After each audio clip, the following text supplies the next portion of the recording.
একদিকে অভিযোগ উঠে আসছে যে বহিরাজ্যে বা অন্যান্য রাজ্যে বাঙালি শ্রমিকদের উপর আক্রমণ করা হচ্ছে, বাংলা ভাষা নিয়ে কটাক্ষ করা হচ্ছে, বাঙালি শ্রমিকরা বিভিন্ন সমস্যার মুখে পড়ছে। তার মধ্যে বাংলা থেকে আরো এক অভিযোগ, ভিন রাজ্যেই কাজ করতে গিয়ে নাকি নৃশংসতার বলি পশ্চিমবঙ্গের শ্রমিকের। মহারাষ্ট্র থেকে উদ্ধার হয়েছে বাদুরিয়ার যুবকের এই খণ্ড বিখণ্ড দেহ। দোষীদের গ্রেফতারের দাবিতে মমতার দ্বারস্থ হয়েছে মৃতের পরিবার। কিভাবে হলো এই মৃত্যু, বিস্তারিত সে বিষয়ে জানবো। টেলিফোন লাইনে যুক্ত হয়ে গেছে প্রতিনিধি সোম মুখোপাধ্যায়। সোম, ঠিক কি জানতে পারছো?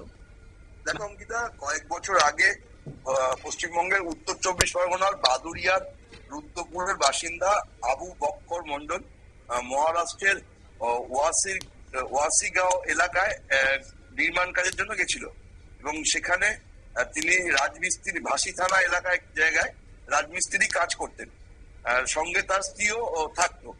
গত রবিবার 20 তারিখে তিনি পরিবারের সাথে যখন তার সাথে যোগাযোগ করার চেষ্টা করে তখন থেকেই তার সাথে তার পরিবার যোগাযোগ করতে পারছিল না, মোবাইল ফোনটা সুইচ অফ ছিল। পরের দিনও পরিবারের তরফ থেকে তার সাথে যোগাযোগ করার চেষ্টা হয়, কিন্তু মোবাইল তাকে সুইচ অফই পেয়ে পরিবারের সদস্যরা পুলিশের দ্বারস্থ হয়। সরাসরি তারা মহারাষ্ট্রের ভাসি থানায় যোগাযোগ করেছিল এবং তারপর থেকেই তার সন্ধানে তল্লাশি চলছিল। গত পরশুদিন তার দেহ খণ্ড বিখণ্ড অবস্থায় একটি এ বিষয়ে কারোর উপর কি কোনো সন্দেহ বা কাউকে কি গ্রেফতার করা হয়েছে? এখনো পর্যন্ত কাউকে গ্রেফতার করা হয়নি, পুলিশ তদন্ত করছে।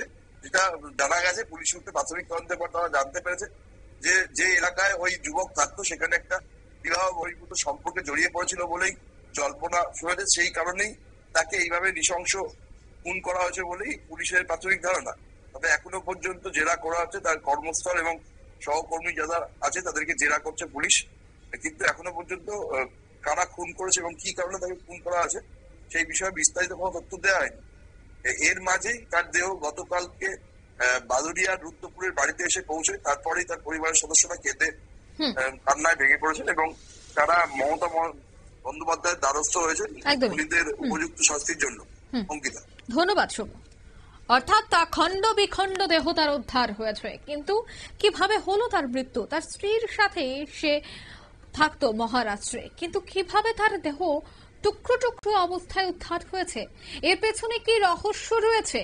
সবটাই কিন্তু পুলিশ রিপোর্ট হাতে নিয়ে তদন্ত শুরু করেছে। তদন্তের পর কিন্তু আসলে রহস্য বেরিয়ে আসবে। তবে পরিবার পরিজনদের মধ্যে নেমে এসেছে শোকের ছায়া। নিয়ে নিচ্ছি ছোট একটি বিজ্ঞাপন বিরতি, সঙ্গে থাকুন।